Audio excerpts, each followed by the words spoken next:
My friend is now permanently banned from Spotify because they bought streams and went to a site that said it was legit and the plays and streams were organic.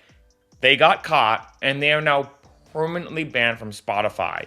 This is just another reminder because it's interesting that it's, for me, a personal example. Do not buy Spotify streams. This is my third follow up video about this. I did one a while ago, it was like a minute and a half long, basically saying don't do it.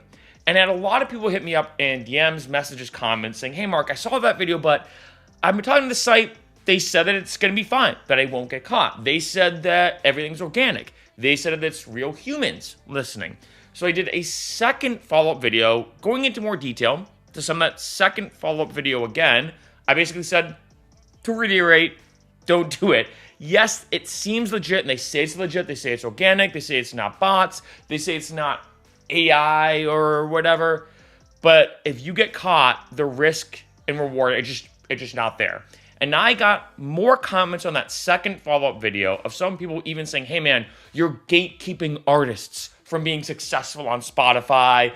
I had one comment say that they use these services all the time for their artist roster. They never get caught. And I'm holding artists back from being successful.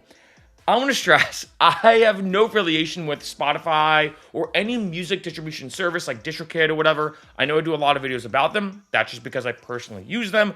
I have no affiliation with any of these companies. And of course, I want to stress, I'm not trying to hold artists back. I think most people know that, but I might as well say that on camera.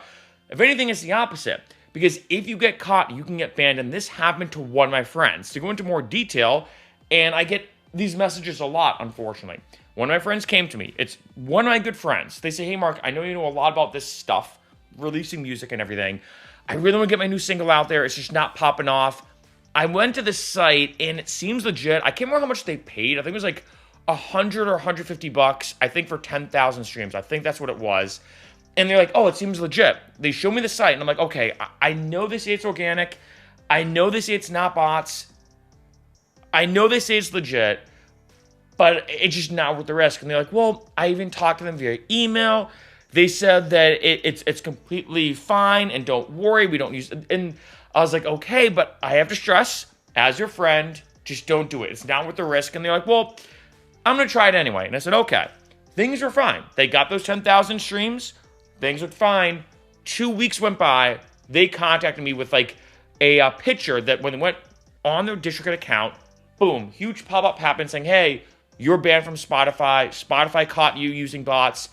Sorry, like, there's nothing we can do. We're just the messenger receiving the message from Spotify. And she was like, hey, like, what do I do? Like, what should I do? And I'm like, I hate to say it. I don't know really what to tell you because this is what I said could have potentially happened and most likely would happen, right? And I get messages a lot, more than you think. I get a lot of DMs pretty much daily, actually, about a bunch of questions regarding releasing music.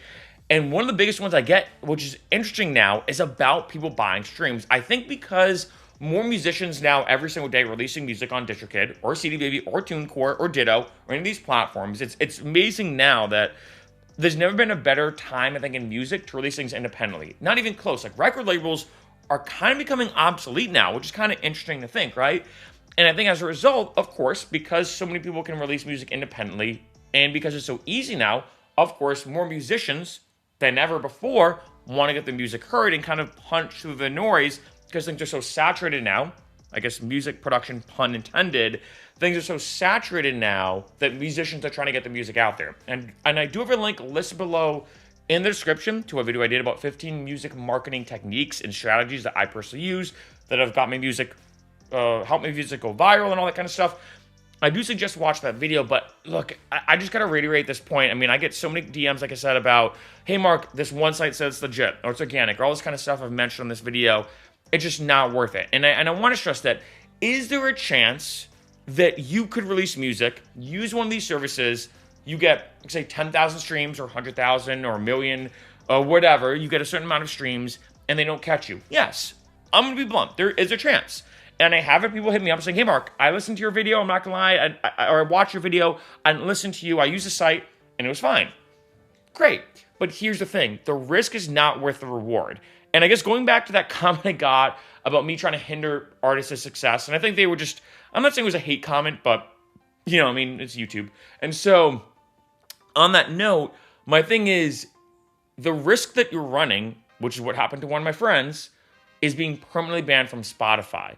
If that happens, what do you do? I honestly don't know. You may have to go through a different distributor. You may have to change your artist name. I don't know if Spotify will try to catch you again if, like, say, you release the same song because they have all the metadata.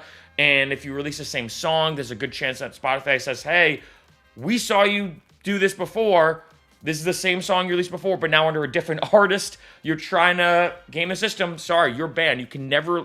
And this is what falls on this issue. And I've had people hit me up as well in my DMs of people saying, hey, Mark, like, I did get caught. What do I do? I'm banned from DistroKid. I'm banned from Spotify. I'm banned from this platform. What do I do? And I'm like, I don't know. This is something I've never really done a video about. It's never happened to me because, of course, I've never bought in streams and I never will. But again, I just got to drive this point home that it's one of those, I know it sounds kind of like one of those cheesy, I don't know if I call it cheesy, but like cliche pieces of advice. Like, oh, it will never happen to you until it happens to you. I think a lot of people have this mindset like, oh, it will never happen to me. And this is something that I gotta drive home. The risk is now worth the reward. And even still, if I have to go a step further now on this third follow-up video, the ROI to me just doesn't make sense either. Let's say you do spend $150 for, let's say, 10,000 streams. I think that's what they spent, something around that. If you get to those 10,000 streams, one, you're not gonna get for 10,000 streams $150. I honestly don't know what the revenue would be. Maybe $50. I don't know what it would actually be, to be honest. I probably could use like a Spotify calculator, but I think on average you get 0.0012 cents, I believe. So if I do quick math, I don't know what that would be. Maybe you get $10, $15. So one, you're not gonna make your money back, right? And I think most artists understand that you're not doing it for money, you're doing it for publicity. But just because you got 10,000 streams on Spotify doesn't mean all of a sudden they're gonna say, oh, wow, you got 10,000 streams on this one song, we're gonna book you for the show. You still have to kind of make the moves to get your name out there and all this kind of stuff. So although, yes, for some artists, they might look at it as a way to get more publicity, sometimes it might not. The ROI might not be there because, remember, you get 10,000 streams over, like, say, a week or whatever this platform does. Then they taper off. And then it's like, oh, that's kind of weird. You had this huge wave of 10,000 streams and then nothing for months. Or a couple here and there. It doesn't look the best. And yes, I do understand some of the arguments in some way, shape, and form. I know that back in the day, this still probably happens now, people, like, say, would buy Beatport streams. And the reason why is in the EDM world, in case you know, Beatport's arguably not as much anymore, but still is one of the biggest platforms for electronic music in terms of, like, the Spotify version, but for just EDM. If you got on Beatport Top 10, that's one of the biggest things you can get as a DJ. Not as big of a deal now, I feel like, as it was back in the day, but it still is a pretty big deal.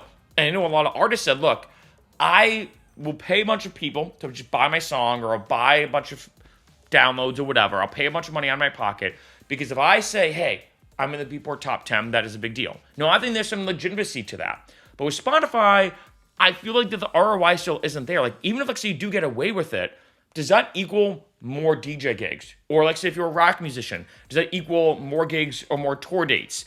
If you're a hip-hop artist, does that equal more collaborations with producers and other artists, right? I don't know. And that's the thing, is, like, the risk is so... Like, if, let's say, I'm making this up, if, let's say there was something that said, hey, if you get 10,000 streams, or you cross 10,000 streams on Spotify, you get an extra tour date, or Spotify will put you on their lineup for this festival they're doing. I could see the temptation to do it. I could see it. I could be like, okay, I get it. If you get 10,000 streams, that immediately equals, I guess, a spot, or like a artist spot on this one festival. I could see that. But that might not equal anything. And I know people who've done it. They've gotten those 10,000 streams. They've got away with it. And they've gotten nothing out of it.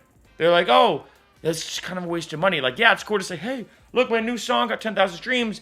And then you look at your Spotify analytics and it's like, oh, and then you're getting one extra stream every 2 weeks.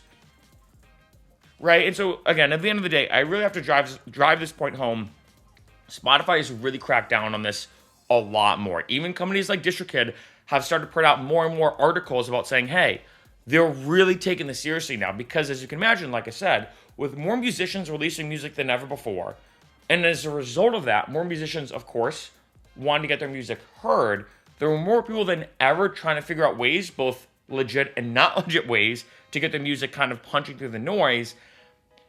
And if you're one of those artists that buy streams, you're just running the risk of you being permanently banned from Spotify forever. And not just Spotify, other platforms too, but I think right now Spotify is arguably the biggest streaming service, so it makes sense. But this is true. The same thing with YouTube. YouTube's been cracking down on this for years now, right? In terms of buying subs or views, YouTube's very smart, as is Spotify, and they have numerous detection algorithms in place. I mean, I know it's kind of like this chicken before the egg thing where, I know this happens a lot in programming where someone will make a program, hackers, like say, will try to hack into it, they'll patch it up, then hackers try to hack the patch. There's always a back and forth thing. And in a sense, I know this does happen with something like Spotify streams, that Spotify put a bunch of algorithms in place. People who, like, say, do artificial boosting stuff or the artificial boosting business, they'll try to game it better. The algorithm improves. They try to game that new algorithm. And it's kind of this chicken before the egg thing. That's not the kind of race you want to be in. This kind of like odd rat race of which one's going to be right or wrong. You're just running the risk. And, like I said, going back to that example of, trying to make it as an artist or whatever, getting 10,000 Spotify streams or 100,000 is not going to blow you up as an artist and will definitely help. But if those are artificial streams, it might be good for a flex here and there. But is that going to 100% equal tour dates, gigs, and everything? In my opinion, no. It might a little bit. But it just comes down to this point that the risk is not worth the reward. You're literally, and I have to, again, drive this point home on this third follow-up video, you're literally running the risk of being permanently banned because that's what happened to my friend, and it could happen to you.